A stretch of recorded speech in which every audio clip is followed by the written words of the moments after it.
പരിശുദ്ധമായ റമദാനിൻ്റെ ഏറ്റവും വലിയ ശ്രേഷ്ഠമുള്ള രാവുകൾ, അതിൽ അതിപ്രധാനമാണ് 25-ാം രാവ്. ഇതാ നമ്മളിലേക്ക് ആഗതമാവുകയാണ്. ഇന്ന് നമ്മൾ അറിയേണ്ട, ചെയ്യേണ്ട വളരെ പ്രധാനപ്പെട്ട ഒരു അമൽ. ഇന്നത്തെ രാത്രി നമ്മൾ ഈ അമൽ ചെയ്താൽ പരിശുദ്ധമായ ഖുർആൻ ഈ രാത്രി കൊണ്ട് നമ്മൾ ഖത്തുമുൽ ഖുർആൻ തീർത്ത പ്രതിഫലമാണ് അള്ളാഹു നൽകുന്നത്. മുത്തുനബി സല്ലല്ലാഹു അലൈഹി വസല്ലമ തങ്ങൾ പരിചയപ്പെടുത്തിയ ആ അമൽ ഏതാണെന്നറിയണോ? ലൈലത്തുൽ ഖദറിനെ പ്രതീക്ഷിക്കുന്ന പരിശുദ്ധമായ റമളാനിൻ്റെ 25-ാം രാവ്, ഒറ്റ രാവായ 25-ാം രാവ് ഇതാ നമ്മളിലേക്ക് കടന്നു വരികയാണ്. ഇന്ന് നമ്മൾ മസ്റ്റായിട്ട് അറിയേണ്ട, ചെയ്യേണ്ട ഒരു കൂട്ടം കാര്യങ്ങളാണ് ഈ വീഡിയോയിൽ നമ്മൾ പരിചയപ്പെടുന്നത്. പരിശുദ്ധമായ റമളാനിൻ്റെ അവസാനത്തെ ഒറ്റ രാവുകളിൽ അതിപ്രധാനമായ ഈ 25-ാം രാവ് നമുക്ക് നഷ്ടമായാൽ മുഴുവൻ കാര്യങ്ങളും നഷ്ടമാകും. എൻ്റെ ഉമ്മമാരെ, നിങ്ങളാണ് ശ്രദ്ധിക്കേണ്ടത്. നിങ്ങൾക്ക് നിസ്കാരമില്ലാത്ത സമയത്തും ഉള്ളപ്പോഴും, പ്രത്യേകിച്ച് ഈ റമളാനിൻ്റെ അവസാനത്തെ 10ൻ്റെ ഈ അവസാന നിമിഷത്തിൽ ചെയ്യേണ്ട അതിപ്രധാനമായ അമലാണ് ഈ പറയാൻ പോകുന്നത്.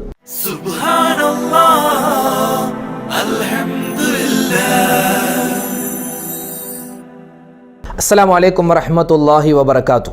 ബിസ്മില്ലാ വൽഹംദുലില്ലാ അസ്സലാത്തു വസ്സലാമു അലാ റസൂലില്ലാ വഅലാ ആലിഹി വഅസ്ഹാബിഹി അജ്മഈൻ, അമ്മാ ബഅദ്. ഏറ്റവും സ്നേഹബഹുമാനം നിറഞ്ഞ മുത്തുമുഅ്മിനീങ്ങളെ, അല്ലാഹു സുബ്ഹാനഹു വ തആല നമ്മളെല്ലാവരെയും ഖൈറിൻ്റെ അഹ്ലുകാരിൽ ഉൾപ്പെടുത്തി അനുഗ്രഹിക്കുമാറാവട്ടെ. റമളാൻ അതിൻ്റെ അവസാനത്തെ ദിനങ്ങളിലൂടെയാണ് നമ്മൾ പോകുന്നത്. റമളാനിൻ്റെ അവസാനത്തെ 10-ൽ 21-ാം രാവ് കഴിഞ്ഞുപോയി, 23-ാം രാവ് കഴിഞ്ഞുപോയി. ഇന്നിതാ നമ്മൾ 25-ാം രാവിലേക്ക് കടക്കുകയാണ്. വലിയ ശ്രേഷ്ഠതയാണ്. ശ്രേഷ്ഠത എന്ന് പറഞ്ഞാൽ എത്ര പറഞ്ഞാലും തീരാത്ത തരത്തിൽ മഹാന്മാരായ ഉലമാക്കൾ ഇനി വരുന്ന 25-ാം രാവ്, 27-ാം രാവ്, 29-ാം രാവ്, ഈ 3 രാവുകൾക്കുമുള്ള ശ്രേഷ്ഠതകൾ ഒരുപാട് കണ്ട് എഴുതി വെച്ചിട്ടുണ്ട്. നബി സല്ലല്ലാഹു അലൈഹി വസല്ലമ തങ്ങളുടെ പല ഹദീസുകളിൽ നിന്നും ചർവണം നടത്തിയ ഉലമാക്കളൊക്കെ അവരൊക്കെ മസ്റ്റായി പറയുന്നു, ഇത് 25-ാം രാവിന് തന്നെയായിരിക്കും ലൈലത്തുൽ ഖദർ, അല്ലെങ്കിൽ 27-ാം രാവിന് തന്നെയായിരിക്കും ലൈലത്തുൽ ഖദർ. അതല്ല എന്ന് പറഞ്ഞ ഒരുപാട് ഉലമാക്കളുമുണ്ട്. ഇവിടെ മഹാനായ അലി ഇബ്നു അബീ ത്വാലിബ് റളിയല്ലാഹു തആല അൻഹുവിന്റെ വാക്ക് വളരെയധികം ഗൗരവമുള്ളതാണ്. മഹാനവറുകൾ പറയുകയാണ്, തഹറൗ ലൈലത്തുൽ ഖദ്രി ഫിൽ വിത്രി മിനൽ അശ്രിൽ അവാഖിർ മിൻ റമളാൻ. എന്താ മഹാനവറുകൾ പറയുന്നത്? പരിശുദ്ധമായ റമളാൻ മാസത്തിന്റെ അവസാനത്തെ ദിനങ്ങളിലെ ഒറ്റ രാവുകൾ. ഇനി നമ്മളിലേക്കുള്ളത് 25-ാം രാവും 27-ഉം 29-ാം രാവുമാണ്. നമ്മൾ ഇന്ന് 25-ാം രാവിലേക്ക് പ്രവേശിക്കുകയാണ്. എന്തൊക്കെ നമുക്ക് ചെയ്യാൻ സാധിക്കും, എന്തൊക്കെ നമ്മൾ പറയണം, എന്തൊക്കെ നമ്മൾ അറിയണം, അതാണ് ഇന്നത്തെ വീഡിയോയിലൂടെ നമ്മൾ പരിചയപ്പെടാൻ പോകുന്നത്. ആദ്യമായി മനസ്സിലാക്കുക, ലൈലത്തുൽ ഖദർ എനിക്ക് കിട്ടില്ല എന്ന് ഏതെങ്കിലും ഒരു ഉമ്മക്കോ ഏതെങ്കിലും ഒരു ഉപ്പക്കോ സഹോദരിക്കോ സഹോദരനോ തോന്നുന്നുണ്ടെങ്കിൽ ആ തോന്നലെടുത്ത് മാറ്റുക. അതാണ് ഒന്നാമത്തേത്. എനിക്കൊന്നും അത് കിട്ടില്ല, ഞാനൊന്നും അതിന് അർഹനല്ല, ഞാനൊക്കെ ഇപ്പോൾ വല്ലപ്പോഴും പള്ളിയിൽ വന്ന് ദുആ ചെയ്താൽ എനിക്ക് ലൈലത്തുൽ ഖദർ കിട്ടുമോ എന്ന് ചിന്തിക്കുന്നുണ്ടെങ്കിൽ ആ ചിന്തയാണ് നമ്മൾ എടുത്ത് മാറ്റേണ്ടത്. എൻ്റെ ഉമ്മമാരെ സംബന്ധിച്ചിടത്തോളം പല ഉമ്മമാരും റമളാനിൻ്റെ അവസാനത്തെ 10ഒക്കെ നല്ലതുപോലെ ഹയാത്താക്കാൻ, നല്ല ഇബാദത്ത് ചെയ്യാൻ താല്പര്യത്തോടു കൂടി ഇരിക്കുന്ന സമയത്തായിരിക്കും അള്ളാഹുവിൻ്റെ വലിയൊരു തീരുമാനപ്രകാരം അവർക്ക് ചിലപ്പോൾ മെൻസസ് ആകുന്നത്, ആർത്തവമാകുന്നത്. ആ സമയത്ത് എനിക്കിനി ലൈലത്തുൽ ഖദർ കിട്ടില്ല എന്ന് ഒരു ഉമ്മയും വിഷമിക്കേണ്ട, ഒരു തരത്തിലും നിങ്ങൾ വിഷമിക്കേണ്ട. കാരണം നിങ്ങൾക്കും കിട്ടും ലൈലത്തുൽ ഖദർ. എങ്ങനെ? ഇനി പറയാൻ പോകുന്ന കാര്യങ്ങൾ ചെയ്താൽ. ഇനി ശുദ്ധിയില്ലാത്ത ആളുകൾ ഉണ്ടാകും, അവർക്ക് പറയാൻ പോകുന്ന അടുത്ത അമൽ എന്തെന്നറിയോ? അത് ശുദ്ധിയുള്ളവരാവട്ടെ ശുദ്ധിയില്ലാത്തവരാവട്ടെ, വീടുകളിൽ ഇഅ്തികാഫിരിക്കുന്ന ഉമ്മമാരാവട്ടെ പള്ളികളിൽ ഇഅ്തികാഫിരിക്കുന്ന ഉപ്പമാരാവട്ടെ, എല്ലാവർക്കും ചെയ്യാൻ പറ്റിയ ഒരു കാര്യമാണ് ആയത്തുൽ കുർസി ഓതുക. അപ്പോൾ ചോദിക്കും, ഉസ്താദേ ഞങ്ങൾക്ക് ശുദ്ധിയില്ലാത്ത ഉമ്മമാർക്ക് ആയത്തുൽ കുർസി ഓതാമോ? ആയത്തുൽ കുർസി നിങ്ങൾക്ക് ഓതാം, പക്ഷേ അതെന്ത് രീതിയിൽ? ഇതൊരു ദിക്റാണ്, ഉറങ്ങുന്ന സമയത്ത് ഞാൻ ചൊല്ലുന്ന ദിക്റാണ് എന്ന നിയ്യത്തിൽ, അല്ലെങ്കിൽ എനിക്കൊരു ആപത്തുണ്ടാവാതിരിക്കാൻ ഉള്ള ഒരു ദിക്റാണ് ഞാൻ ഓതുന്നത് എന്ന നിയ്യത്തിൽ ആയത്തുൽ കുർസി പതിവാക്കുക. ആയത്തുൽ കുർസി, ഒരു മനുഷ്യൻ ആയത്തുൽ കുർസി ഈ രാവിലെ ഓതിക്കഴിഞ്ഞാൽ അള്ളാഹു അവന് കൊടുക്കുന്ന പ്രതിഫലത്തിന് കയ്യും കണക്കുമില്ല. മഹാന്മാർ പറയുന്നതായി കാണാം, ഒരു മനുഷ്യൻ എല്ലാ ഫർദ് നിസ്കാരത്തിന് ശേഷവും ആയത്തുൽ കുർസി ഓതിക്കഴിഞ്ഞാൽ അവൻ സ്വർഗത്തിലാണ്. സ്വർഗത്തിലാണ്. പക്ഷേ അവൻ്റെ ഇടയിൽ ഒരേ ഒരു മറ മാത്രമാ ഉള്ളത്. എന്ത്? മരണമെന്ന മറ. ആ മരണമെന്ന മറ അങ്ങോട്ട് നീങ്ങി കഴിഞ്ഞാൽ പിന്നെ നേരെ സ്വർഗത്തിലേക്ക്. ആർക്കായി പ്രതിഫലം കിട്ടുന്നത്? എല്ലാ നിസ്കാരങ്ങൾക്ക് ശേഷവും ആയത്തുൽ കുർസി ഓതുന്ന മനുഷ്യന്. ഇനി നിസ്കരിക്കാൻ പറ്റാത്ത ഉമ്മമാരുണ്ടെങ്കിൽ അവർ മനസ്സിലാക്കിക്കോ, ഇതൊരു ദിക്റാണ് എന്ന നിലയിൽ ഇതിങ്ങനെ പതിവായിട്ട് ഓതുക. അല്ലാഹു ലാ ഇലാഹ ഇല്ലാഹു വൽ ഹയ്യുൽ ഖയ്യൂം ലാ തഅഖുദുഹു സിനത്തുൻ വലാ നൗം ലഹു മാ ഫിസ് സമാവാതി വമാ ഫിൽ അർദ് മൻ ദല്ലദി യശ്ഫഉ ഇൻദഹു ഇല്ലാ ബിഇദ്നി യഅലമു മാ ബൈന ഐദീഹിം വമാ ഖൽഫഹും വലാ യുഹീതൂന ബിശൈഇൻ മിൻ ഇൽമി ഇല്ലാ ബിമാ ശാഅ വസിഅ കുർസിയുഹു സമാവാതി വൽ അർദ് വലാ യഊദുഹു ഹിഫ്ളുഹുമാ വഹുവൽ അലിയുൽ അദീം. നമ്മൾ ചെറുപ്പം മുതലേ കേട്ടുവരുന്ന, ചെറുപ്പം മുതലേ നമ്മൾ മനഃപ്പാഠമാക്കിയിട്ടുള്ള ആ ആയത്തുൽ കുർസി നിത്യമായി പാരായണം ചെയ്യുക. നമ്മുടെ മക്കൾ പരീക്ഷയ്ക്ക് പോകുമ്പോൾ, ഇന്റർവ്യൂവിന് പോകുമ്പോൾ, ജോലിക്ക് പോകുമ്പോൾ ഈ ആയത്തുൽ കുർസി വീട്ടിൽ നിന്നും ഓതിയിട്ട് പോകാൻ പറയുക. ഉമ്മമാരാകുന്ന, വാപ്പമാരാകുന്ന നമ്മൾ തന്നെ ഇത് 3 പ്രാവശ്യമോ 5 പ്രാവശ്യമോ ഓതിയിട്ട് നമ്മുടെ മക്കളുടെ തലയിൽ ഊതുക. ഇസ്ഫി എന്ന് പറഞ്ഞ് ഊതുക. കാരണം അതൊക്കെ വലിയ കാവലാണ്. അള്ളാഹുവിൻ്റെ മലക്കുകളുടെ കാവലുണ്ടാകും. അള്ളാഹു നമ്മളെ സ്വീകരിക്കുമാറാവട്ടെ. അതുപോലെ തന്നെ മഹാനായ അലി ഇബ്നു അബി ത്വാലിബ് തങ്ങൾ പറയുന്നു, ലൈലത്തുൽ ഖദറിനെ പ്രതീക്ഷിക്കുന്ന ഒരു മനുഷ്യൻ, അവൻ്റെ പ്രതീക്ഷ തന്നെ ആ ലൈലത്തുൽ ഖദറിൻ്റെ പകുതി അവനിക്ക് കിട്ടുമെന്നാണ്. നമ്മളിപ്പോൾ 27-ാം രാവിനെ അല്ലെങ്കിൽ 25, ഇന്നത്തെ ഈ 25-ാം രാവ് കഴിഞ്ഞു പോയ 23, 21 ഏതാവട്ടെ, നമ്മൾ ഈ ലൈലത്തുൽ ഖദർ എന്ന് പറഞ്ഞാൽ 83 വർഷവും 4 മാസവും തുടർച്ചയായിട്ട് ഇബാദത്ത് ചെയ്ത പ്രതിഫലമാണ്. അത് കിട്ടുന്നതിന് വേണ്ടി നമ്മൾ പള്ളിയിൽ, പുരുഷന്മാർ പള്ളിയിലോ, ഉമ്മമാർ അതുപോലെ സഹോദരിമാർ വീട്ടിലോ ഇത്തിക്കാഫ് ഇരിക്കുക, അല്ലെങ്കിൽ അവർ ഇബാദത്ത് ചെയ്യുക. ആ ചെയ്യുന്ന ആ പ്രവൃത്തി നമ്മൾ എന്തിനാണ് ചെയ്യുന്നത്? ലൈലത്തുൽ ഖദറിന്റെ പുണ്യം കിട്ടാൻ. ആ ഒരു നീയത്ത് നമ്മുടെ മനസ്സിലുള്ളത് കൊണ്ട് തന്നെ ലൈലത്തുൽ ഖദർ കരസ്ഥമാക്കുന്ന ഒരു മനുഷ്യന് കിട്ടുന്ന പകുതി പ്രതിഫലം അവിടെ കിട്ടുകയാണ്. കാരണം നീയത്ത് എന്താ? ലൈലത്തുൽ ഖദറിനെ പ്രതീക്ഷിക്കലാണ്. അത് നമ്മൾ ആദ്യം മനസ്സിലാക്കുക. എൻ്റെ ഉമ്മമാരെ, നിങ്ങൾക്ക് നിസ്കരിക്കാനുള്ള സന്ദർഭമില്ല, നിസ്കരിക്കാൻ പറ്റാത്ത സാഹചര്യമാണെങ്കിൽ പോലും നിങ്ങൾ ലൈലത്തുൽ ഖദറിനെ പ്രതീക്ഷിച്ചുകൊണ്ട് ഇനി പറയാൻ പോകുന്ന ദിക്റുകളും സ്വലാത്തുകളും തസ്ബീഹുകളൊക്കെ പറഞ്ഞാൽ ഇൻഷാ അല്ലാഹ് നിങ്ങൾക്കും ലൈലത്തുൽ ഖദർ പൂർണ്ണമായും കരസ്ഥമാക്കുന്ന ഒരാളുടെ പ്രതിഫലം അല്ലാഹ് നൽകും. അത് ഉറപ്പാണ്. ഇനി എന്താ ചെയ്യേണ്ടത്? ആദരവായ റസൂലുള്ളാഹി സ്വല്ലല്ലാഹു അലൈഹി വസല്ലമ തങ്ങൾ പറയുകയാണ്, നിങ്ങൾ പ്രത്യേകം ശ്രദ്ധിക്കേണ്ട 2 നിസ്കാരങ്ങളാണ്. 1 സുബ്ഹി നമസ്കാരവും 2 ഇശാ നിസ്കാരവും. ഇശാ നിസ്കാരവും സുബ്ഹി നമസ്കാരവും അതിൻ്റെ ജമാഅത്ത് ഒരിക്കലും മുടക്കാൻ പാടില്ല. കാരണം ഒരു മനുഷ്യനെ സംബന്ധിച്ചിടത്തോളം അവൻ്റെ ക്ഷീണത്തിൻ്റെ തുടക്കമാണ് ഇശാ നിസ്കാരം. ക്ഷീണം, അവൻ ജോലി ചെയ്ത് അവൻ്റെ പ്രവൃത്തിയെല്ലാം കഴിഞ്ഞ് അവൻ ഉറങ്ങുന്ന സമയമാണ് ഇശാഇൻ്റെ സമയം. ആ സമയത്ത് അള്ളാഹുവിന് 4 റക്അത്ത് നിസ്കരിക്കുക, അത് പല ആളുകൾക്കും പ്രയാസമുള്ള കാര്യമാണ്. അതുകൊണ്ട് ഒന്നാമതായി നമ്മൾ ശ്രദ്ധിക്കേണ്ടത് ഇന്നത്തെ ഇശാ നിസ്കാരം. ഇന്നത്തെ മഗ്രിബ് നമ്മൾ ഓൾറെഡി ശ്രദ്ധിക്കേണ്ടതാണ്. അത് പക്ഷേ നമ്മൾ നോമ്പ് തുറക്കുന്നതിന് വേണ്ടി പള്ളിയിലൊക്കെ പോകുമ്പോൾ നമ്മൾ ഭൂരിഭാഗവും ആ ഒരു ഒഴുക്കിലങ്ങോട്ട് മഗ്രിബിൻ്റെ ജമാഅത്ത് കൂടും. പക്ഷെ പല ആളുകളും നഷ്ടപ്പെടുത്തുന്ന ജമാഅത്ത് ഇശാഇൻ്റെ ജമാഅത്താണ്. ഇശാഇൻ്റെ ജമാഅത്ത് നഷ്ടപ്പെടുത്താനേ പാടില്ല. ജമാഅത്താണ് പറഞ്ഞത്, ഇശാ നിസ്കാരം എന്നല്ല, ഇശാഇൻ്റെ ജമാഅത്ത്. അതുപോലെ തന്നെ സുബഹിയുടെ ജമാഅത്ത്. അത്താഴമൊക്കെ കഴിച്ചിട്ട് ഒറ്റ കിടത്തമാണ്. പിന്നെ സുബഹി നിസ്കാരവുമില്ല, ഒരു 10 മണി 11 മണി വരെ കിടന്നുറങ്ങുന്ന ആ ഒരു ദുശ്ശീലം ഉണ്ടെങ്കിൽ മാറ്റുക. സുബഹി നിസ്കരിക്കാതെ കിടന്നുറങ്ങിയാൽ പിന്നെ നമ്മുടെ നോമ്പ് എന്ത് നോമ്പാണ്? പിന്നെ നമ്മുടെ ഖുർആൻ എന്തൊരു ഖുർആനാണ്? പിന്നെ റമദാൻ എങ്ങനെയാണ് നമുക്ക് പ്രയോജനപ്പെടുത്താൻ സാധിക്കുക? അതുകൊണ്ട് ഇശാഇൻ്റെ ജമാഅത്ത്, സുബഹിയുടെ ജമാഅത്ത്, ഇത് 2ഉം മസ്റ്റാണ്. ഈ 25-ാം രാവിൽ പ്രത്യേകം ശ്രദ്ധിക്കേണ്ട നിസ്കാരങ്ങളാണ്. തറാവീഹ് നിസ്കാരം, അതുപോലെ വിത്ർ നിസ്കാരം, തഹജ്ജുദ് നിസ്കാരം, തസ്ബീഹ് നമസ്കാരം, ഏതൊക്കെ സുന്നത്തായ നിസ്കാരങ്ങളുണ്ടോ അത് മുഴുവനും നമ്മൾ വളരെ ഗൗരവത്തോടു കൂടി നിർവഹിക്കുക. ഇതൊക്കെ നിസ്കാരത്തിൻ്റെ കാര്യമാണെങ്കിൽ ഇനി എൻ്റെ ഉമ്മമാരോട് പറയാനുള്ളത് ഒരു ദിക്റാണ്. ഒരു ദിക്ർ. നിങ്ങൾക്ക് നിസ്കാരം ഉണ്ടാവട്ടെ ഇല്ലാതിരിക്കട്ടെ, നിങ്ങൾക്ക് വുളു ഉണ്ടാവട്ടെ വുളു ഇല്ലാതിരിക്കട്ടെ, ഏത് സമയത്തും ചൊല്ലാൻ പറ്റിയ ഒരു ദിക്റാണ് ഇനി പറയാൻ പോകുന്നത്. പരിശുദ്ധമായ ഖുർആൻ കഴിഞ്ഞാൽ മുസ്ലിം ലോകം അംഗീകരിക്കുന്ന ഏറ്റവും വലിയ ഹദീസിൻ്റെ ഗ്രന്ഥമാണ് സ്വഹീഹുൽ ബുഖാരി. ആ സ്വഹീഹുൽ ബുഖാരിയുടെ ഹദീസ് തുടങ്ങുന്നത്, ആ കിതാബ് തുടങ്ങുന്നത് ഇന്നമൽ അഅ്മാലു ബിന്നിയാത്ത് എന്ന ആ ഒരു ഹദീസ് കൊണ്ടാണ്. അത് അവസാനം അവസാനിക്കുന്നത്, അതായത് സ്വഹീഹുൽ ബുഖാരിയുടെ 1 മുതൽ ഏറ്റവും അവസാനം വരെയുള്ള ആ ഹദീസുകൾ, അതിലെ ഏറ്റവും അവസാനത്തെ ഹദീസ് ഏതെന്നറിയോ? കലിമത്താനി ഖഫീഫത്താനി അലൽ ലിസാൻ. നബി സല്ലല്ലാഹു അലൈഹി വസല്ലം തങ്ങൾ പറയുന്നു, കലിമത്താനി ഖഫീഫത്താനി അലൽ ലിസാൻ സഖീലത്താനി ഫിൽ മീസാൻ ഹബീബത്താനി ഇലർ റഹ്മാൻ. എൻ്റെ ഉമ്മമാര് പ്രത്യേകം ശ്രദ്ധിച്ചോളി. എന്താ പറഞ്ഞത്? ഉപ്പമാരും ശ്രദ്ധിച്ചോ. അള്ളാഹുവിൻ്റെ ഹബീബ് സല്ലല്ലാഹു അലൈഹി വസല്ലം തങ്ങൾ പറയുകയാണ്, 2 കലിമത്തുകൾ, 2 വാക്യങ്ങൾ, അത് കലിമത്താനി ഖഫീഫത്താനി അലൽ ലിസാൻ, നാവ് കൊണ്ട് പറയാൻ വളരെ എളുപ്പമാണ്. കലിമത്താനി, 2 കലിമത്തുകൾ, ഖഫീഫത്താനി അലൽ ലിസാൻ, നാവ് കൊണ്ട് പറയാൻ വളരെ എളുപ്പമാണ്. സഖീലത്താനി ഫിൽ മീസാൻ, മീസാൻ എന്ന തുലാസിൽ നന്മയുടെ തട്ട് ഭാരം കൊണ്ട് താഴേക്ക് പോകുന്ന ഒരു വലിയ അമലാണ്, വലിയ 2 കലിമത്തുകളാണ് ഇനി പറയാൻ പോകുന്നത്. ഹബീബത്താൻ ഇലർ റഹ്മാൻ, റഹ്മാനായ കാരുണ്യവാനായ അള്ളാഹുവിന് ഇഷ്ടമുള്ള 2 വാക്യങ്ങളാണ് ഇനി പറയാൻ പോകുന്നത്. എന്നിട്ട് ആദരവായ റസൂലുള്ളാഹി സ്വല്ലല്ലാഹു അലൈഹി വസല്ലമ തങ്ങൾ പറഞ്ഞു കൊടുക്കുന്നു, ഏതാണ് ആ 2 കലിമത്തുകൾ? സുബ്ഹാനല്ലാഹി വബിഹംദിഹി സുബ്ഹാനല്ലാഹിൽ അലീം. അല്ലേ? എത്രയോ എളുപ്പമാണ്, എത്രയോ സുന്ദരമാണ്, നാവ് കൊണ്ട് പറയാൻ എത്രയോ എളുപ്പമാണ്. അള്ളാഹുവിന് ഏറ്റവും ഇഷ്ടമുള്ള 2 വാക്കുകൾ, മീസാൻ എന്ന തുലാസിൽ ഭാരം തൂങ്ങുന്ന 2 വാക്കുകൾ. ഒന്നിച്ച് നമുക്ക് പറയാം, എല്ലാവരും ഒന്നിച്ച് പറയാം, കേൾക്കുന്ന മുഴുവൻ ആളുകളും ഒന്നിച്ച് പറയുക, സുബ്ഹാനല്ലാഹി വബിഹംദിഹി സുബ്ഹാനല്ലാഹിൽ അലീം. ഇത്രയേ ഹദീസിലുള്ളൂ.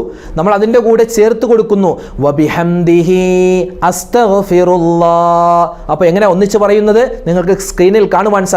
എല്ലാവരും ഒന്നിച്ച് ചൊല്ലുക, സുബ്ഹാനല്ലാഹി വബിഹംദിഹി സുബ്ഹാനല്ലാഹിൽ അലീം വബിഹംദിഹി അസ്തഗ്ഫിറുല്ലാഹ്. അല്ലാഹുവിനെ വാഴ്ത്തുകയും അല്ലാഹുവിനെ പുകഴ്ത്തുകയും അല്ലാഹുവിനെ വലിയ രൂപത്തിൽ മഹത്വവൽക്കരിക്കുകയും ചെയ്യുന്ന ഈ ഒരു ദിക്ർ നമ്മൾ സ്ഥിരമായിട്ട് ചൊല്ലുക. ഇത് റമളാനിൽ മാത്രമല്ല, റമളാൻ അല്ലാത്ത മുഴുവൻ സമയത്തും, പ്രത്യേകിച്ച് മഗ്രിബിന് തൊട്ട് മുമ്പുള്ള സമയം, ഇന്നത്തെ മഗ്രിബോട് കൂടി നമ്മൾ 25-ാം രാവിലേക്ക് പ്രവേശിക്കുകയാണ്. അതുകൊണ്ട് ഇന്നത്തെ മഗ്രിബിന് മുമ്പ് മസ്റ്റായിട്ട് ഞാൻ 33 പ്രാവശ്യം ഈ ദിക്ർ ചൊല്ലിയിരിക്കും എന്ന് ഇപ്പോഴേ നമ്മൾ നിയ്യത്ത് ചെയ്യുക. ഏതാണ് ആ ദിക്ർ? സുബ്ഹാനല്ലാഹി വബിഹംദിഹി സുബ്ഹാനല്ലാഹിൽ അലീം വബിഹംദിഹി അസ്തഗ്ഫിറുല്ലാഹ്. എൻ്റെ ഉമ്മമാരെ, നിങ്ങൾ എന്ത് ചെയ്യുക? നിങ്ങൾ നോമ്പുതുറയുമായി ബന്ധപ്പെട്ട സാധനങ്ങളൊക്കെ എടുത്തു വെക്കുമ്പോൾ, അല്ലെങ്കിൽ നിങ്ങൾ പത്തിരി ചുടുന്ന സമയത്ത്, അസ്ർ നിസ്കാരത്തിന് ശേഷം ഇതിങ്ങനെ പറയാൻ തുടങ്ങുക. അസ്ർ നിസ്കാരത്തിന് ശേഷം ഇങ്ങനെ പറയുക. അത് മഗ്രിബ് കഴിഞ്ഞും ഇശാ കഴിഞ്ഞും ഇന്നത്തെ രാത്രിയിലും നമ്മൾ ഇതിങ്ങനെ ആവർത്തിച്ചു കൊണ്ടിരിക്കുക. അങ്ങനെ ആവർത്തിച്ചാൽ എന്താ പ്രതിഫലം? ലൈലത്തുൽ ഖദ്ർ കിട്ടാൻ ഇതിനേക്കാൾ വലിയ ഒരു ചാൻസ് നമുക്കില്ല. ലൈലത്തുൽ ഖദ്ർ ഇന്ന് രാത്രിയാണോ? അള്ളാഹു അങ്ങനെ ആക്കി നമ്മൾ അനുഗ്രഹിക്കുമാറാവട്ടെ. ആണെങ്കിൽ മസ്റ്റായിട്ടും അത് കിട്ടാൻ മുത്തുനബി സല്ലല്ലാഹു അലൈഹി വസല്ലം തങ്ങൾ പഠിപ്പിച്ച ഈ ദിക്ർ നമ്മൾ എന്തായാലും ചൊല്ലിയിരിക്കണം. 33 ഞാൻ വെറുതെ ഒരു എണ്ണം പറഞ്ഞു എന്ന് മാത്രം.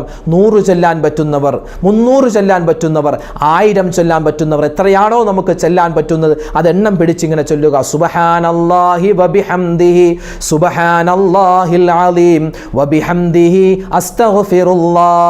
അപ്പോൾ എൻ്റെ ഉമ്മമാർക്ക്, നിങ്ങൾക്ക് നിസ്കാരം ഉണ്ടാവട്ടെ ഇല്ലാതിരിക്കട്ടെ, വുളു ഉണ്ടാവട്ടെ വുളു ഇല്ലാതിരിക്കട്ടെ, ആണാവട്ടെ പെണ്ണാവട്ടെ, എല്ലാവർക്കും ചൊല്ലാൻ പറ്റിയ ഈ ദിക്ർ നമ്മൾ മറന്നു പോകാൻ പാടില്ല. അത് നമ്മൾ ഈ 25-ാം രാവ് തുടങ്ങുമ്പോൾ നമ്മൾ പ്രത്യേകം ശ്രദ്ധിക്കുക. ഇനി നമ്മൾ ശ്രദ്ധിക്കാനുള്ളത് ഒരു സൂറത്താണ്. ഈ 25-ാം രാവിൽ നമ്മൾ ഇൻഷാ അല്ലാഹ് ഈ സൂറത്ത് നമ്മൾ ഓതിക്കഴിഞ്ഞാൽ നമുക്ക് കിട്ടുന്ന പ്രതിഫലം എന്തെന്നറിയോ? മഹാന്മാരായ ഉലമാക്കൾ അവരുടെ കിതാബുകളിൽ രേഖപ്പെടുത്തി വെക്കുന്നുണ്ട്. ഒരു മനുഷ്യൻ അവൻ എല്ലാ രാത്രിയിലും അവൻ എല്ലാ രാത്രിയിലും സൂറത്തുൽ ഇഖ്ലാസ് അറിയാത്തവരായിട്ട് ആരും ഉണ്ടാവില്ല.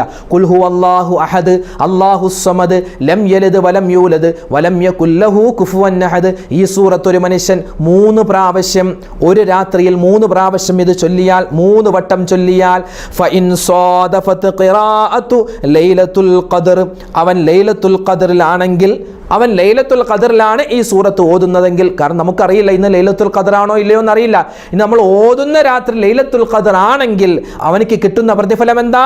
കമൻ, ഒരുവനെ പോലെയാണ് ഖറഅൽ ഖുർആനൽ കരീമ കാമില, അവൻ പരിശുദ്ധമായ ഖുർആൻ മുഴുവനും ഈ ഒരൊറ്റ രാത്രിയിൽ ഖത്മുൽ തീർത്തതിന്റെ പ്രതിഫലം അല്ലാഹു നൽകുമെന്ന് ആദരവായ റസൂലുള്ളാഹി സ്വല്ലല്ലാഹു അലൈഹി വസല്ലം. തീർന്നില്ല, മൻ ഖറഅ മറത്തൻ വാഹിദ, ഇത് ഒരു മനുഷ്യൻ ഇന്നത്തെ രാത്രിയിൽ അല്ല, എല്ലാ രാത്രിയിലും ഒരു പ്രാവശ്യം ഓതിയാൽ ഫകഅന്നമാ ഖറഅ സുലുസുൽ ഖുർആൻ, ഖുർആനിന്റെ 1/3 ഓതി പൂർത്തിയാക്കിയവനെ പോലെയാണ്. ഒരു പ്രാവശ്യം ഇന്നത്തെ രാത്രിയിലും അതുപോലെ ഇനിയുള്ള രാത്രികളിലും എന്നാവട്ടെ ഒരു രാത്രി ഒരു മനുഷ്യൻ ഒരു പ്രാവശ്യം ഈ സൂറത്തുൽ ഇഖ്ലാസ് ഓതിയാൽ ഖുർആനിന്റെ 1/3 ഓതിയവനെ പോലെയാണ്. തീർന്നില്ല, വീണ്ടും പറയുന്നു, വമൻ ഖറഅ മറത്തൈൻ, ഒരു മനുഷ്യൻ ഈ സൂറത്തുൽ ഇഖ്ലാസ് 2 പ്രാവശ്യം ഒരു രാത്രി ഓതിയാൽ ഫകഅന്നമാ ഖറഅ സുലുസൈ ഖുർആൻ, പരിശുദ്ധമായ ഖുർആനിന്റെ 2/3 ഓതിയവനെ പോലെയാണ്. പ്രത്യേകിച്ച് ഈ 25-ാം രാവ് വരുമ്പോൾ, നമ്മളിലേക്ക് കടന്നു വരുമ്പോൾ ഈ പരിശുദ്ധമായ ഈ സൂറത്തുൽ ഇഖ്ലാസ് ഓതിയാൽ കിട്ടുന്ന പ്രതിഫലമാണ് പറയുന്നത്. അവസാനമായിട്ട് മുത്ത് റസൂൽ സല്ലല്ലാഹു അലൈഹി വസല്ലമ തങ്ങൾ പറയുന്നു, വമൻ ഖറഅ സലാസ മറ, 3 പ്രാവശ്യം ഒരു മനുഷ്യൻ ഈ സൂറത്തുൽ ഇഖ്ലാസ് ഇന്നത്തെ രാത്രി എന്നല്ല എല്ലാ രാത്രിയും അവൻ ഓതിയാൽ ഫകഅന്നമാ ഖറഅൽ ഖുർആന കുല്ലഹ്, അവത് പരിശുദ്ധമായ ഖുർആൻ മുഴുവനും ഖത്മ് തീർത്തതിന്റെ പ്രതിഫലം, പരിശുദ്ധമായ ഖുർആൻ മുഴുവനും ഒരു പ്രാവശ്യം ഓതി തീർത്ത, ഒരു പ്രാവശ്യം ഖത്മുൽ ഖുർആൻ തീർത്ത പ്രതിഫലം അല്ലാഹു നൽകുമെന്ന് ആദരവായ റസൂലുള്ളാഹി. എന്തിനാ നഷ്ടപ്പെടുത്തുന്നത്? ഖുൽ ഹുവല്ലാഹു അഹദ് അല്ലാഹുസ് സമദ് ലം യലിദ് വലം യൂലദ് വലം യകുൽ ലഹു കുഫുവൻ അഹദ്. എന്തിനാ നമ്മൾ നഷ്ടപ്പെടുത്തുന്നത്? അതുകൊണ്ട് ഇന്നത്തെ രാത്രി പറഞ്ഞ ജമാഅത്ത് നിസ്കാരങ്ങൾ ശ്രദ്ധിക്കുക. അതുപോലെ നമ്മൾ മുമ്പ് പറഞ്ഞ ആ ഒരു ദിക്ർ സുബ്ഹാനല്ലാഹി വബിഹംദിഹി സുബ്ഹാനല്ലാഹിൽ അലീം, ആ ദിക്ർ പ്രത്യേകം ശ്രദ്ധിക്കുക. അതുപോലെ ഒരുപാട് ഖുർആൻ ഓതുക, മരണപ്പെട്ടു പോയവർക്ക് വേണ്ടി യാസീൻ ഓതാം. അതുപോലെ നമ്മൾ ഖത്മുൽ ഖുർആൻ തീർക്കുന്നുണ്ടെങ്കിൽ അതിന്റെ ബാക്കി നമുക്ക് ഓതാം. അതുപോലെ പ്രത്യേകം ശ്രദ്ധിക്കേണ്ട സൂറത്തുൽ ഇഖ്ലാസ്, അത് പ്രത്യേകം നമ്മൾ മനസ്സിൽ കരുതി ഓതുക. ഒരു മനുഷ്യൻ എല്ലാ ദിവസവും 100 പ്രാവശ്യം ഈ സൂറത്തുൽ ഇഖ്ലാസ് ഓതിയാൽ 50 വർഷത്തെ പാപങ്ങൾ അല്ലാഹു പൊറുക്കുമെന്ന് ആദരവായ റസൂലുള്ളാഹി സ്വല്ലല്ലാഹു അലൈഹി വസല്ലമ തങ്ങൾ പറയുകയാണ്. വീട്ടിലേക്ക് പ്രവേശിക്കുമ്പോൾ, വാഹനത്തിലേക്ക് പ്രവേശിക്കുമ്പോൾ, കച്ചവട സ്ഥാപനത്തിലേക്ക് പ്രവേശിക്കുമ്പോൾ ഈ സൂറത്തുൽ ഇഖ്ലാസ് ഓതിയാൽ കടങ്ങളെ തൊട്ട് ആപത്തുകളെ തൊട്ട് അല്ലാഹു കാക്കും. അവന്റെ വീട്ടിലും അവന്റെ വാഹനത്തിലും കച്ചവട സ്ഥാപനത്തിലും അല്ലാഹു ബറക്കത്ത് നൽകുമെന്ന് ആദരവായ റസൂലുള്ളാഹി സ്വല്ലല്ലാഹു അലൈഹി വസല്ലമ തങ്ങൾ പറയുകയാണ്. നമ്മൾ ചെയ്യേണ്ട അതിപ്രധാനപ്പെട്ട ഒരു ദിക്ർ കൂടിയുണ്ട്. അത് എൻ്റെ ഉമ്മമാര് നിസ്കാരമുള്ളപ്പോഴാവട്ടെ ഇല്ലാത്തപ്പോഴാവട്ടെ എല്ലാ സമയത്തും ഓതാൻ പറ്റിയ ഒരു ദിക്റാണ്. അത് പരിശുദ്ധമായ ഖുർആനിൻ്റെ ഒരു ആയത്താണ്. അത് നമുക്ക് ദിക്റാണെന്ന നിലയിൽ ഓതാം. ഏതാണ് ആ ദിക്ർ, ഏതാണ് ആ ആയത്ത്? മഹാനായ യൂനുസ് നബി അലൈഹി സ്വലാത്തു വസ്സലാം ഓതിയിട്ടുള്ള, മഹാനവറുകൾ പറഞ്ഞ ആ ഒരു ദിക്റാൻ. മഹാനായ യൂനുസ് നബി അലൈഹി സ്വലാത്തു വസ്സലാമിനെ അല്ലാഹു തആല നീനവ എന്ന് പറയുന്ന ഒരു സ്ഥലത്തേക്ക് ദഅവത്തിന് വേണ്ടി അയക്കുകയാണ്, പ്രബോധനത്തിന് വേണ്ടി അയക്കുകയാണ്. അവിടെ ചെന്നപ്പോൾ അവിടെയുള്ള ആളുകൾ മുഴുവനും ഷിർക്കിലും കുഫറിലും ഒക്കെയായിട്ട് മഹാനവറുകൾ പറയുന്ന ദഅവത്തൊന്നും ശ്രദ്ധിക്കാതെ, അള്ളാഹുവിനെ അനുസരിക്കാതെ അവരൊക്കെ വലിയ കുഫറിലും ഷിർക്കിലും വലിയ അഹങ്കാരത്തിലും ധിക്കാരത്തിലുമായി ഇങ്ങനെ കഴിച്ചു കൂട്ടുന്ന സമയത്ത് മഹാനവറുകൾ ഒരുപാട് കണ്ടു പറഞ്ഞു, നിങ്ങൾ ഇതൊക്കെ ഒന്ന് നിർത്തണേ, നീ ഷിർക്ക് നിർത്തണേ, നിങ്ങൾ ഈ കുഫർ നിർത്തണേ, നിങ്ങൾ ഈ അഹങ്കാരം നിർത്തണേ. ആരും ചെവിക്കൊണ്ടില്ല, ആരും അംഗീകരിച്ചില്ല. മഹാനായ യൂനുസ് നബി അലൈഹി സ്വലാത്തു വസ്സലാമിന് അവസാനം വേദനയായി, വിഷമമായി മഹാനവർ എന്ത് ചെയ്തു? അള്ളാഹുവിൻ്റെ അനുമതിയില്ലാതെ, അതായത് ആരോടും പറയാതെ മഹാനവറുകൾ ആ നാട്ടിൽ നിന്നും മറ്റൊരു നാട്ടിലേക്ക് പോവുകയാണ്. പക്ഷെ ഒരു പ്രവാചകരെ സംബന്ധിച്ചിടത്തോളം അള്ളാഹുവിൻ്റെ ഓർഡർ ഉണ്ടെങ്കിൽ മാത്രമേ ഏത് നാട്ടിലാണോ ദഅവത്തിന് ഏൽപ്പിക്കപ്പെട്ടത് ആ നാട്ടിൽ നിന്നും പുറത്തേക്ക് കടക്കാവൂ. യൂനുസ് നബി അലൈഹി സ്വലാത്തു വസ്സലാം അള്ളാഹുവിൻ്റെ അനുമതിയില്ലാതെ പുറത്തേക്ക് കടന്നു. അങ്ങനെ കപ്പലിൽ ഇങ്ങനെ യാത്ര ചെയ്തുകൊണ്ടിരിക്കുകയാണ്. വലിയ കാറ്റും കോളും ഇങ്ങനെ വരികയാണ്. ആ സമയത്ത് കപ്പിത്താൻ പറഞ്ഞു, നമ്മുടെ കപ്പലിൽ ആളുകൾ കൂടുതലുള്ളത് കൊണ്ടാണ് നമ്മുടെ കപ്പൽ ഇങ്ങനെ ആടി ഉലയുന്നത്. അതുകൊണ്ട് ഒരാളെ നമുക്കിതിൽ നിന്നും ഒഴിവാക്കിയാൽ നമ്മുടെ കപ്പൽ സുഗമമായി യാത്ര ചെയ്യും. ആളുകൾ പരസ്പരം നോക്കി, ഞങ്ങൾ ആരും പുറത്തേക്ക് പോവില്ല, ഞങ്ങൾ ആരും കടലിലേക്ക് ചാടില്ല. അവസാനം അവർ നറുക്കിട്ടു എന്നാണ്. 3 പ്രാവശ്യം നറുക്കിട്ടു എന്ന് കാണുവാൻ സാധിക്കും. 3 പ്രാവശ്യം നറുക്ക് വീണത് മഹാനായ യൂനുസ് നബി അലൈഹി സ്വലാത്തു വസ്സലാമിൻ്റെ പേരാണ്. അങ്ങനെ മഹാനവറുകളെ ആളുകളെ താങ്ങിയെടുത്ത് കടലിലേക്ക് വലിച്ചെറിയുകയാണ്. അപ്പോൾ തന്നെ അള്ളാഹുവിൻ്റെ ഹിഫാലത്ത് അവിടെ വരികയാണ്. ഒരു മത്സ്യം വന്ന് മഹാനവറുകളെ വിഴുങ്ങുകയാണ്. മഹാനവറുകൾക്ക് അപ്പോൾ മനസ്സിലായി, അള്ളാഹുവേ, ഞാനിത് നിന്റെ ആ ഒരു കൽപ്പന കേൾക്കാതെ, നിന്റെ കൽപ്പനയില്ലാതെ ആ നീനവ എന്ന് പറയുന്ന നാട്ടിൽ നിന്നും പുറത്തേക്ക് കടന്നത് കാരണമാണ് എനിക്ക് ഈ പരീക്ഷണം ഉണ്ടായത്. എന്നെ ഈ പരീക്ഷണത്തിൽ നിന്നും രക്ഷിക്കണമേ എന്ന നീയത്തിൽ, ഞാൻ ചെയ്തു പോയ പാപങ്ങൾ നീ പൊറുക്കണേ എന്ന നീയത്തിൽ മഹാനായ യൂനുസ് നബി അലൈഹി സ്വലാത്തു വസ്സലാം 40 ദിവസം എന്ന് നമുക്ക് കാണാം, അല്ല 3 ദിവസമാണ് എന്നും കാണാം. എത്ര തന്നെയാവട്ടെ, ആ മത്സ്യത്തിന്റെ വായിൽ നിന്നും വയറ്റിൽ നിന്നും രക്ഷപ്പെടാൻ കാരണമായ ദിക്റാണ് ഇനി പറയാൻ പോകുന്നത്. ലാ ഇലാഹ ഇല്ലാ അൻത സുബ്ഹാനക ഇന്നി കുന്തു മിനൽ ളാലിമീൻ. നമുക്കൊക്കെ മനപ്പാഠമുള്ളതാണ്, നമ്മളൊക്കെ സ്ഥിരമായിട്ട് പാരായണം ചെയ്യാറുള്ളതാണ്. അതുകൊണ്ട് ഈ ദിക്ർ ഇനി നമ്മളിലേക്ക് കടന്നു വരുന്ന ഈ രാവിൽ ഞാൻ മസ്റ്റായിട്ട് ചൊല്ലും. ഞാൻ ഒരു 100 പ്രാവശ്യം ചൊല്ലും, അല്ലെങ്കിൽ എന്നെ കൊണ്ട് പറ്റുന്ന എണ്ണം ഞാൻ ചൊല്ലുമെന്ന നല്ലൊരു നിയ്യത്തുണ്ടാവണം. ലാ ഇലാഹ ഇല്ലാ അൻത സുബ്ഹാനക ഇന്നി കുന്തു മിനൽ ളാലിമീൻ. അതിങ്ങനെ ഒരുപാട് വട്ടം പറയുക. എന്താ അതിൻ്റെ അർത്ഥം? ലാ ഇലാഹ ഇല്ലാ അൻത, അല്ലാഹുവേ നീയല്ലാതെ ആരാധനക്കർഹനില്ല.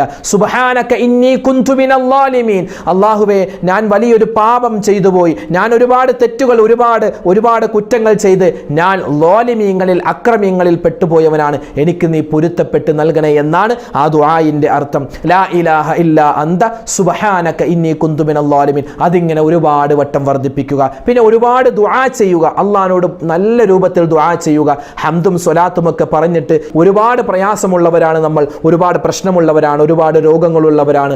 ആ രോഗവും പ്രയാസവും പ്രശ്നങ്ങളൊക്കെ മാറാൻ നമ്മൾ നല്ല രൂപത്തിൽ ദുആ ചെയ്യുക. ദുആ ചെയ്യുന്ന സമയത്ത് റബ്ബന ആതിന ഫിദ്ദുനിയ ഹസനതൻ വഫിൽ ആഖിറതി ഹസനതൻ വഖിന അദാബന്നാർ, ആ ദുആ നമ്മൾ ഒരുപാട് വട്ടം പറയുക. അതോടൊപ്പം തന്നെ പരിശുദ്ധമായ റമളാനിൽ നമ്മൾക്ക് പറയൽ സുന്നത്തായ ഒരുപാട് ദിക്റുകളുണ്ടല്ലോ. അഷ്ഹദു അല്ലാ ഇലാഹ ഇല്ലല്ലാഹ് അസ്തഗ്ഫിറുല്ലാഹ് അസ്അലുകൽ ജന്നത വഅഊദു ബിക മിനന്നാർ. അതുപോലെ അല്ലാഹുമ്മ അർഹംനി യാ അർഹമർ റഹീമീൻ, അല്ലാഹുമ്മ ഗഫിർ ലി ദുനൂബി യാ റബ്ബൽ ആലമീൻ. അതുപോലെ തന്നെ നമ്മൾ പരിശുദ്ധമായ ഈ റമളാനിന്റെ അവസാനത്തെ 10 നമ്മൾ സ്ഥിരമായി ചൊല്ലുന്ന അല്ലാഹുമ്മ അത്ഖിനി മിനന്നാർ വഅദ്ഖിൽനൽ ജന്നത യാ റബ്ബൽ ആലമീൻ, അല്ലാഹുമ്മ ഇന്നക അഫൂവുൻ തുഹിബ്ബുൽ ഫഅഫു അന്നി എന്ന ദിക്ർ, ഇതൊക്കെ നമ്മൾ ചൊല്ലുക. കഴിയുന്നത് പോലെ ദിക്റുകൾ സുബ്ഹാനല്ലാഹ്, അൽഹംദുലില്ലാഹ്, അല്ലാഹു അക്ബർ, ലാ ഇലാഹ ഇല്ലല്ലാഹ്, നമുക്കറിയാവുന്ന ദിക്റുകളും സ്വലാത്തുകളും ഒക്കെ ഇങ്ങനെ പാരായണം ചെയ്യുക. ഈ 25-ാം രാവിലാണ് നമുക്ക് ലൈലത്തുൽ ഖദ്ർ അല്ലാഹു വിധിച്ചിട്ടുണ്ടെങ്കിൽ ഇൻഷാ അല്ലാഹ് അതെനിക്ക് കിട്ടിയെന്ന് മനസാന്നിധ്യത്തോടെ ധൈര്യത്തോടെ നമുക്ക് പറയാൻ സാധിക്കണം. ആ ഗണത്തിലായിരിക്കണം, ആ ഒരു രൂപത്തിലായിരിക്കണം നമ്മുടെ ഇബാദത്തുകൾ നമ്മൾ തർത്തീബ് ചെയ്യേണ്ടത്. അതുകൊണ്ട് ഇൻഷാ അല്ലാഹ് ഈ വരുന്ന 25-ാം രാവും അതിൻ്റെ പകലും ഒക്കെ നമ്മൾ എന്ത് ചെയ്യുക? ഇബാദത്തുകൾ കൊണ്ട് ധന്യമാക്കുക. അതുകൊണ്ട് ഇന്നത്തെ ഈ രാവും 25-ാം രാവിലും പകലിലും ഇൻഷാ അല്ലാഹ് ഞാൻ ഈ പറയപ്പെട്ട മുഴുവൻ ഇബാദത്തുകളും ചെയ്യും, മുഴുവൻ തസ്ബീഹുകളും തക്ബീറുകളും തഹ്ലീലുകളും ഞാൻ മസ്റ്റായിട്ട് പറയുമെന്ന നിയ്യത്ത് ഇപ്പോഴേ നമ്മൾ വെക്കുക. അള്ളാഹു അനുഗ്രഹിക്കുമാറാവട്ടെ. ജീവിതത്തിൽ ഉണ്ടാകുന്ന പ്രയാസങ്ങൾ, പ്രശ്നങ്ങൾ, ദുരിതങ്ങൾ, സങ്കടങ്ങൾ, രോഗങ്ങൾ എല്ലാം അള്ളാഹു മാറ്റിത്തന്ന് സന്തോഷവും സമാധാനവും നമുക്ക് പ്രദാനം ചെയ്യുമാറാവട്ടെ. മരണപ്പെട്ടുപോയ ആളുകൾക്ക് അള്ളാഹു തആല മഗ്ഫിറത്ത് നൽകി അനുഗ്രഹിക്കുമാറാവട്ടെ. ഈ പരിശുദ്ധമായ റമളാൻ നമുക്ക് എല്ലാവർക്കും അനുകൂലമായ സാക്ഷിയാക്കി അള്ളാഹു സ്വീകരിക്കട്ടെ. ആമീൻ.